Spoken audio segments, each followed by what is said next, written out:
అర్పిలా ఇంకా అలా అర్పించబోతుండగా దేవుడేమన్నాడు? ఆగమన్నాడు.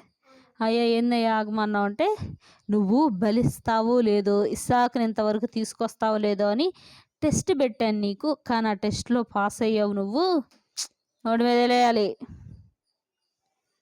ఆ టెస్ట్లో నువ్వు పాస్ అయ్యావు కాబట్టి నువ్వు ఇస్సాకుని తీసేయి దాని మీద నుంచి. అదిగో అక్కడ కనబడుతుంది కదా, ఆ గొర్రెపిల్లని తీసుకొచ్చి బలిచ్చేయి అన్నాడు. సరేనని చెప్పి ఆ గొర్రెపిల్లని తీసుకొచ్చి బలిస్తాడు అక్కడ.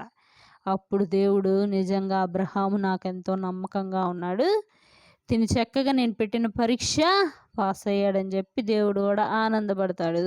అలాగా అబ్రహాము కూడా నా కొడుకు నాకు దక్కాడే అని చెప్పి ఆనందపడతాడు. తర్వాత వాళ్ళిద్దరూ కలిసి తిరిగి ఇంటికి వెళ్ళిపోతారనమాట. కాబట్టి ఈ కథ ద్వారా మనం ఏం తెలుసుకోవాలి?